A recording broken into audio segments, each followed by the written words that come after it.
Alright guys, welcome to this episode of Late Night TCG. In today's episode, we're going to be talking about something that really needs to be said, and because of our platform, we can say it. What are we talking about today? Today, we're going to be talking about the dark side of Yu-Gi-Oh! But before we get into that, some self-promotion. If you guys don't know who we are, I'm PAK, and this is... Susu. So, we, decided to join together and do a podcast. And so, for those of you who are joining, much later into the series that we're doing, I want to say welcome. And for those of you who've been with us for the journey, thank you so much and for continuing to support us. Yeah. And as always, if you aren't already, please continue to subscribe to our channel, show us some love, and Yeah, so if you guys don't know, whether you're on Head-to-Head Battles or PAK's channel, our channels are the first link in the description box down below. So like PAK mentioned, go subscribe to both. Go like both of these videos, so you don't hurt our feelings, and so we don't hate each other. You know what I'm saying? Right. And also, we both stream on Twitch. Susu, when do you stream? So we stream every Sunday, Wednesday, and Friday at 7:30 p.m. EST. Right. We kind of have a schedule, but what about you? Yeah, so I have a schedule right now, No, you don't. but sometimes I go off track. Wow, that coffee went off track. But so in all honesty, just check me out at twitch.tv/PAK_official_TCG. I try to stream 3-4 times a week, showing you guys some remote duels here and there. But yeah. Konami, you heard that? He does remote duels. Wink, wink. Send me a box. Yeah. So without further ado, let's get into it. So as you guys know, we clack whatever we got and we roll the intro. Grab a boba.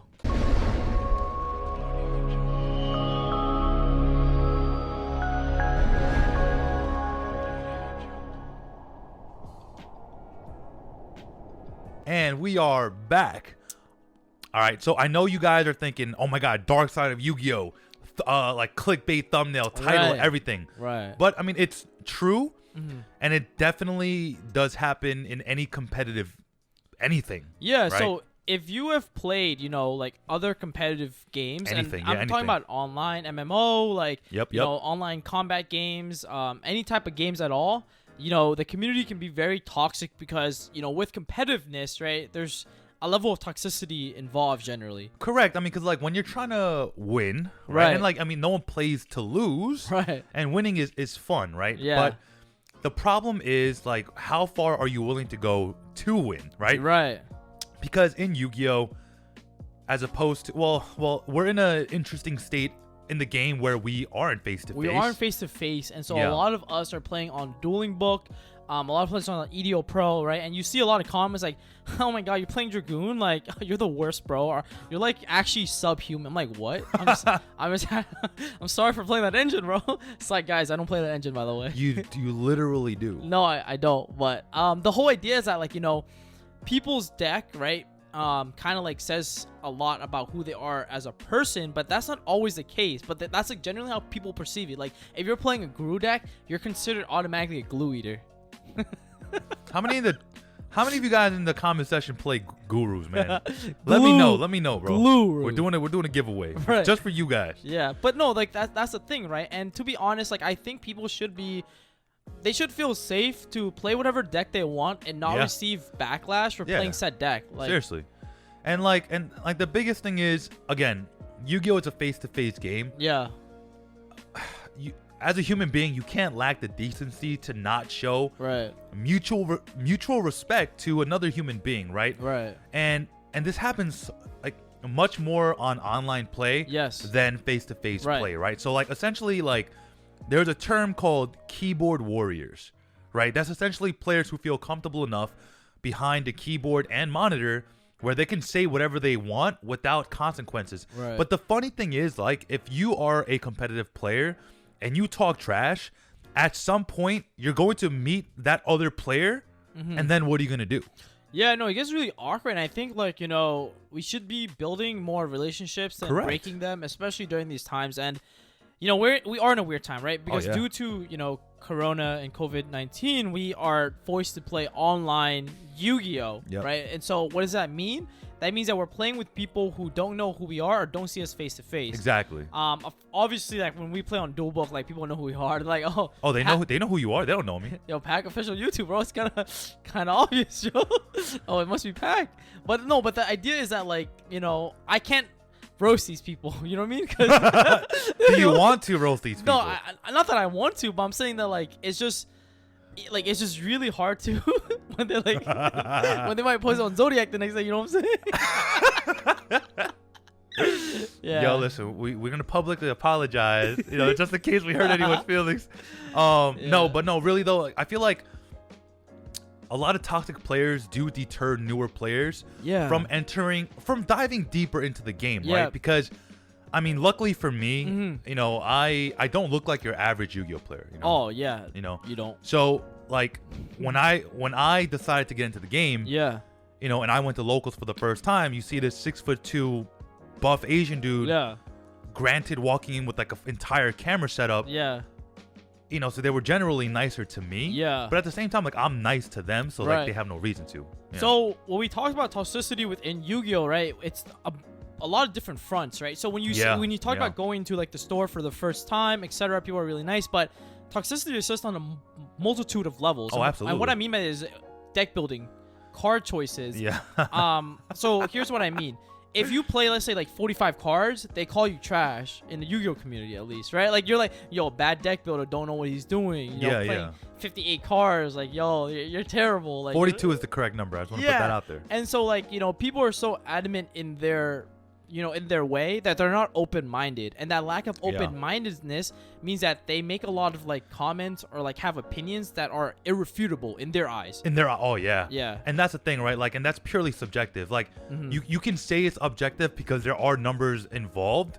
But one tech choice could be better than the other. But at the end of the day, it's like, have you won a WCQ? Like, what are your credentials? Right. And the other thing to note is that, like, you know, we have to be a lot more open-minded and also like hear what people like have to say and offer. Like, because I think, like, especially because we're like much newer players into the game.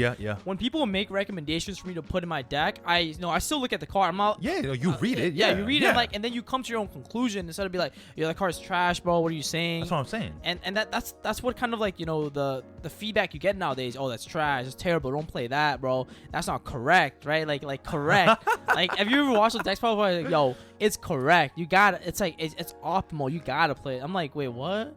You know what I mean? You know, it's funny because I'm like the king of playing like the weird tech choices, but like I get results with them. You know what I'm saying? Because like don't say heated heart, please.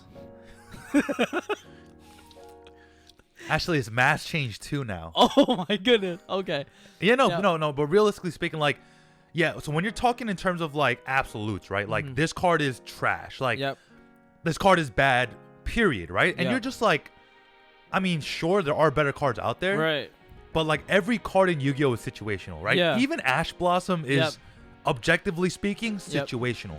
I'll give a really good example from a recent locals I played in. Shout out to Side Scrollers, right? I played against a hero player, and I saw that he was playing 2 polymerizations instead of 1.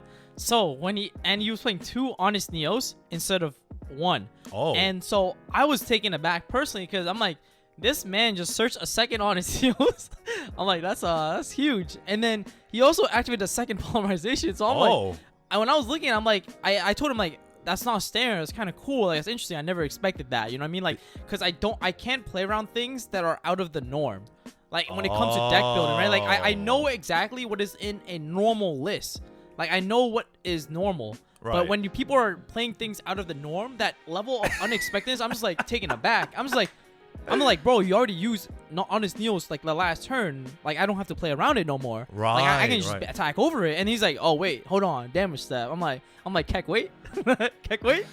And he Honest Neos me. And honestly, I think I always appreciate that people who add like a little bit of flavor to their decks, you know. And even if it's not optimal, right? I think the fact that they're courageous or brave enough to test it, right, at a low stakes environment like locals, show that they're willing to, really go above and beyond instead of just, going by what is normalized. Correct. And that's what's thinking outside the box, right? Because like, listen, I know 95% of you out there who are saying like, oh my God, I found this tech. No, you didn't. Stop lying. You watched the video. Yeah. It might not have been my video or PAK's video, but it comes from a video, right? And that comes from people who are running 2 Onyx Neoses or 2 polymerizations. Yeah. It's like, how would you know to use Heated Heart if you didn't know about it? On the same topic of deck building, a lot of people also criticize like people for net decking. This is a very important topic within Yu-Gi-Oh, right? Because as YouTubers now, we put out deck profiles. Yeah. And so, what are your thoughts on net decking and the toxicity involved around it? Because like, what happens if you're considered like, what happens when people find out you're net decking, Susu? Yeah, I mean, because in the Yu-Gi-Oh community, it's like net decking is seen more in a negative sense than it is in a positive sense. And the reason being is that like, oh, you're using someone else did the work for you, right? Right. But then it's like, okay, did you come up with that how combo? No, you didn't. Yeah. Like someone out there who was smarter than you, who is better than you, and who spent more time, who has invested more than you have, came up with a strategy, and now everyone is widely using it. And net decking is just the same, right? Yeah. Like recently, I played someone who net decked my Grand Modulist on Yugioh Pro. Yeah. Bro, I got slapped. Yeah. I was like, yo, this deck is insane, bro. Yeah. Right, and I think what's really, really interesting about this idea of net decking is that we all start somewhere. Yeah. And of course, like I admit to I would net deck lists right when I first started playing Yu-Gi-Oh. Why? Because I didn't know better. Yeah, exactly. I don't know how many Flame Buffaloes I needed to play. I didn't know how many Gazelles, right? But like obviously as I started to play more and more and play the deck more and more, I came to my own conclusions. Oh, right. What if I add one more Gazelle? What if I add one more Buffalo, right? Well, you can't even say that anymore. Gazelle was at 3 back then, yo. Big rip, man. 3 Gazelle, 3 circles, bro. But I think that's like the thing with it, right? Like you have to take this from a learning opportunity. Always. Yeah. Like you need to be hungry for the knowledge, right? And that's why a lot of people are always stuck to one deck. Yeah. And it's like, oh, you added Imperial Order, now it's your deck. No, it's not, bro. Like, right. Like chill with the toxicity. You know what I'm saying? And that's the thing, right? Like as deck builders and as Yu-Gi-Oh players, if you are putting down people for playing tech choices that they think is meta relevant, then at that point you're literally saying like, I am a stale Yu-Gi-Oh player, right? Yeah. Because there are people who complain about a stale format, right? Right. Then stop playing the freaking how combo. Yeah. Try something else, bro. Yeah. You know what I'm saying? It's like that's what doesn't make sense to me. Yep. And the Yu-Gi-Oh community in itself, it's so weird because, like, they're like, oh, we need needle fiber in the TCG. Right. We need it, right? Yeah. And like those are the people who are net decking, right? Yeah. Because the people who aren't saying we need it are testing in the back, and they're like, this is stupid broken, right? It's broken. And then the moment like needle fiber or how comes over to TCG, now all these pro players are starting to like put out these combos, and then everyone's like ban needle fiber, and the card hasn't even been out for 2 days yet. Yeah. Ridiculous. And yeah, man, it's just so like crazy. I think that as a community we need to like be more, I guess, supportive, especially because as newer players enter the game, we don't want to normalize this sort of culture because they're gonna become sort of desensitized to this, right? They're gonna be like, oh, this is normal, like it's okay to call people trash or etc., right? To be like, yo, your deck's bad, like you're not playing optimally, etc. As newer players, you hear this and you're kind of like accepting, like, oh, I guess this is how it is, I guess that's okay, but in reality it's not okay. And that's why we want to kind of like bring light to it, right? Yeah, and listen, like, and it's funny because like the Yu-Gi-Oh community, there's so many separations within the community itself, which is causing the toxicity. At the end of the day, you're all playing Yu-Gi-Oh. Like, get over it. You know what I'm saying? It's like, who cares if you're playing combo? Who cares if you're playing control? Who cares if you're playing how combo? Like rogue players, meta players, bro. Necross was a meta deck. Now it's a rogue deck. Yeah. You know what I'm saying? Salad was a meta tier 1 meta deck. Now it's a tier 3 deck. Get over it. I mean, even Ruggles, when he came to like the conclusion of his returning to Yu-Gi-Oh series, he addressed this similar issue. Yeah. He talked about being in a hero, I guess, Facebook group, which is like essentially a Facebook group dedicated to testing, deck building, theorying, like, you know, the hero archetype. For one archetype. Yep, and what the deck can accomplish, right? Yep. And a lot of people would post their tech ideas, and they would just get hate, right? Like, be like, bro, you know, you fell off a chair, bro. Like, did you drop your deck? Like, just throw your deck in the toilet, because that's all the deck can really accomplish. You know what I'm saying? It's just crazy. Like, holy man. And this is like on Facebook, bro. Yeah. Like, we see each other's profile. Like it's funny because like you know who's saying it. Yeah, you know? I'm looking like, oh, okay, Joel. All right, Joel. What if there's a Joel out there watching right now? He's gonna be like, damn, bro, exposed. Nah, I'm kidding. I mean, I'm sure it's probably not Joel, but yeah, you know, and that's the biggest thing, right? People are saying like, oh, like Yu-Gi-Oh feels like it's dying, bro. Like some of you guys are the cause of it. Like, like because you guys are like shitting on newer players. Like, you are just automatically making them think that our community has a bad rep. Like, let's just be honest. Like, I know Yu-Gi-Oh players make fun of Magic players a lot. But every other TCG sees Yu-Gi-Oh players and they think of X, Y, and Z. Like, it's set in stone. Like, and for good reason. And you know, and it's true. Like, stealing is huge in the Yu-Gi-Oh community. Oh yeah. It's dummy huge. It's huge. Yeah. You know. And, you know, like, comment down below, like, have you ever gotten something stolen from you? Right, you know what I mean? Right. I mean, like, I can, like, say from my experience, right? Like, tell us. I actually got an Appaloosa, like, stolen. Like, crazy at locals, man. At locals, a man. place that, like, I go to regularly. On the usual, man. Like, and it's, like, these same people that you see on the daily basis. I never found out who did it, but, like, it's just crazy because, you know, locals is a sacred place. It's like like, you know, I mean, just go back to Ruggles. Yeah, I love the man. But, like, he even said it. Like, locals is another home away from home. It is. Yeah, it is. And it's a community that you build off trust, off, like, you know, hours of playing, you know, face-to-face, head-to-head. Like, it's just... I gotta throw that in you and there, these puns, man. I swear to God. I'm a lyricist, man. Yeah. But, no, like, seriously. Like, it's a community. And, you know, to have, like, something precious from, you know, stolen from you... It's just crazy, like something you just can't fathom, right? Yeah, and like an Appaloosa back then was not cheap. We're talking about a Benji, you know what I'm saying? Yeah, like it was like a Benjamin, bro, like $100. And I mean, thankfully, you know, I had a second one, but it didn't make it better, you know what I'm saying? Because some guy was like, the reason how I found out was because I went to my extra deck. I'm like, 14 card extra deck, huh? Like, I mean, I was pretty stupid back then, but I didn't realize I was that bad playing 14 cards in my extra deck, bro. You know, we just talked about how that's toxic, bro. Yo, bro, but I was playing extravagant, so I needed all 15, bro. True. But I mean, that's just you know, empirically, you know, it's just that was an idiot move on me. So, but then I you know kept did some digging, and I found out, wait a second, I didn't have my second one because I wasn't able to find the one. It was in my binder. Correct. So I'm like, man, I just got gypped. That's crazy. And I hear a lot of these stories from my other friends too. Like, they said that they got, you know, cars stolen at this other locals. It's this. Like, they got cars stolen at regionals. Someone, you know, went into this guy's hotel and just robbed him. I'm just like, bro, like, are you serious? You know, this is like a card game, you know, not like... I mean, to be fair, some of these cards do have, like, hefty price tags on them. Right. And, like, I can see why, if you saw an opportunity, why some people do have sticky fingers. But at the end of the day... Like, the locals that I go to, which is side scrollers, I remember this guy, a younger gentleman, he just bought, like, the triple Rocket structure decks. Yep. And we just pulled Striker Dragon from Chaos Impact, right? Oh, nice. I just pulled one.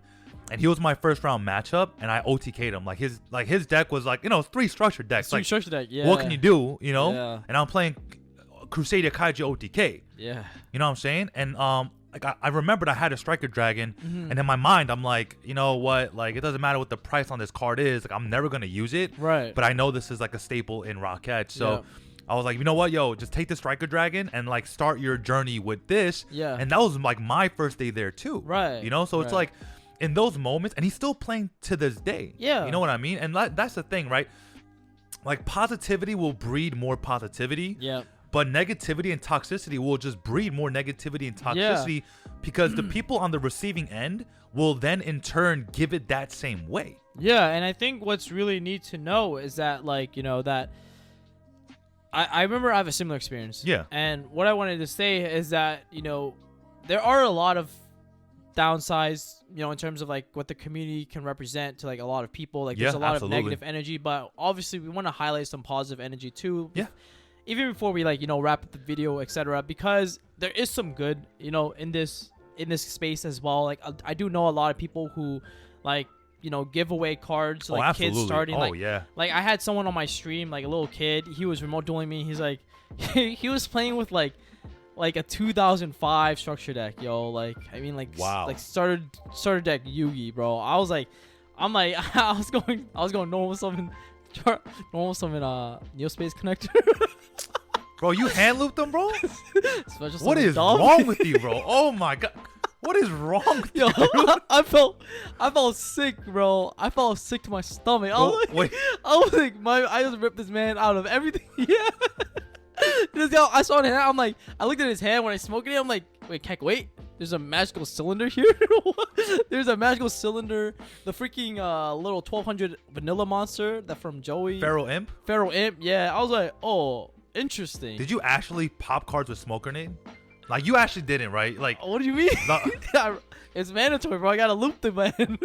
But no, going back to the idea was afterwards he was saying like, yeah, man, I can only afford a structure deck. Like that's why I got it from way back. And he's like, something his dad gave him or something. I was like, yo, bro, tell me any 3 structure decks you want right now. I'm sending it to your mail.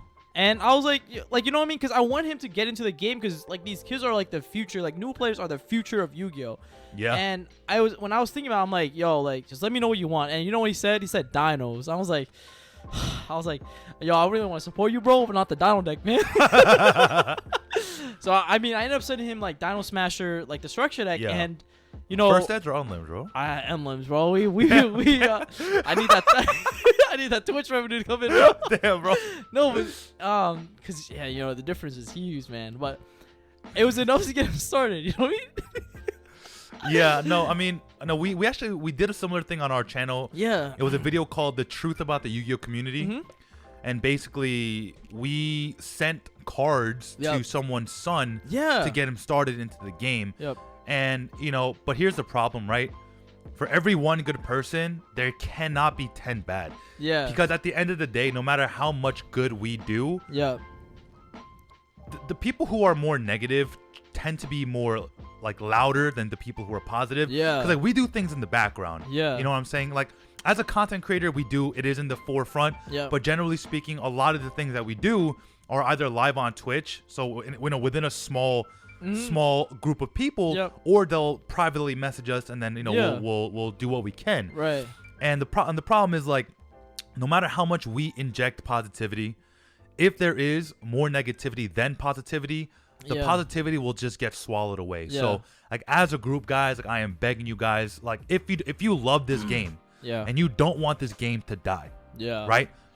Like enough with the toxicity. We need to come together as a community, right? And learn to uplift other people. In that way, there will be less net decking, right? There will be more tech choices to come, like more newer combos, right? Because like when you shit on someone because they're using like pure Crystons and playing needle fiber, and like they bring in half the engine to another combo deck, and then they're playing it and you're like, yo, that's trash, right? And then because of that, now they're like overthinking it, they mess up, and then they just stop playing. Like we need to not be that guy.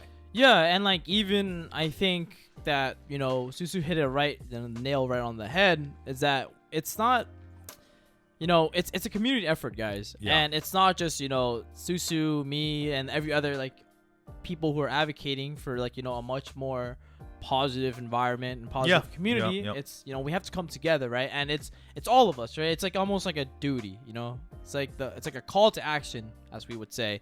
And so I hope this video inspired you guys to kind of like think about like the actions that we've done, and it's about more the impact rather than intent, right? And sometimes we may not mean like the harsh things we were saying, but rather like at the end of the day, the impact is still there, the person is still hurt, and they might be a little disheveled, or like they might not feel that urge to play anymore, and we killed their will of fire, as have any Naruto fans out there. So no, but really, you know what, everyone who's watching this video right now, I want you to reach out to a newer player, or a player that like someone like is interested, and just show them a little positivity, and Yeah. I'll tell you right now, like they will reciprocate that to whoever comes down the line later on, right? Right. And I know a lot of you are also thinking in the chat like, oh, PAK, Susu, you guys need to be nice to people or they're gonna downvote your videos. Yeah, I'll be honest with you. What you see with us is what you get. Right. And I can say that proudly without any hesitation because I've spent hours and days with PAK, and he spent that same time with me. Yeah. So I can say this confidently. And if you're being an asshole, I'll call you straight out, you know. And if you need to get suplexed into a table, I'll more than gladly do that. And you know, but at the end of the day, we are very positive people, and we are trying our best to inject as much positivity back into the community as possible because you guys are doing a stellar job, supporting us. Satellar, okay. But yeah, guys. We are getting to about that time. Yep. So we kind of want to introduce the topic that's going to be over on PAK's channel. Yeah, and that's more of like basically the toxicity from like dealing with cards and like monetary value. Like now like involving money, right? Another aspect, another huge component of like our day-to-day lives, as well as just like trading card game, right? Like money does play a big role into the game. Absolutely. And you know, we can talk about like budget players, you know, non-budget players, but we also talk about like the vending aspect, right? Like which is huge. Which is also a huge part of the game. If you want to check that out, guys, the video will actually the sequel is actually gonna be up on the same day. On the same day, right after this video. 30 ends. minutes, yeah. So as soon as this video ends, the other one will be going live. So we're gonna time it out. We're gonna do this YouTube thing. Hopefully it works out good. And if it doesn't, then we'll figure it out. But as always, guys, make sure to subscribe, like, and comment. Hit that notification bell. All right, and join the squad because when you join PAK's community or you know our community here at Head-to-Head Battles, we generally try to keep it as wholesome as possible. And basically, we're building an army to kind of like charge into the darkness. You know what I'm saying? We don't do dark world dealings out here. You know what I'm saying? They're throwing Yu-Gi-Oh punch here and there. No. What's a very positive Yu-Gi-Oh card? Cup of Ace. One day of peace. Both players draw one card and neither player takes any damage. Yeah, but that's using degenerate strategies, though. Yeah, but like all I'm asking, guys, is for 1 day of peace. Damn. All right, guys. Well, I hope you really enjoyed this episode and go watch the next one. Okay, it's gonna be up right now, so I want you to go over, watch it right now, and then come back, and then we'll have an open discussion. And if you actually want to have open discussions with us, PAK and I were very active in both of our Discord, so hop in, come have a chat. All right. Come have a chat, and if not, check our Twitch as we mentioned at the start of this video. Yeah, and also go watch the next video because we're gonna be doing a giveaway announcement. That's important. Yeah. So we will be doing a giveaway, guys. In my video, essentially, if both our videos collectively get 1,000, 1K, baby. Essentially. Yep. You said 10,000. That's 10,000. 10,000 likes, guys. I want 10,000 likes on this video. No, I'm just kidding. Jesus. Honestly, if we both collectively get 1,000 likes, we'll be giving a booster box of the most recent set. Yeah, but for this case, it'll be the Mega Tin, so we'll give away 3 tins. 3 tins. 3 tins for you guys. Yep. And you know, just to, essentially, we want you guys to comment down. You know, what is your most wholesome story within Yu-Gi-Oh? Yeah. Wholesome stories only, all right? Wholesome stories. We don't want to hear any more toxicity within the comments. No more. We want to read the wholesome stuff. So post it down in the comment section below. We'll be reading all of them. We'll be commenting. And, you know, so. We'll see you on the next one. This is Susu from Head-to-Head Battles. PAK from PAK. Paco. Signing out.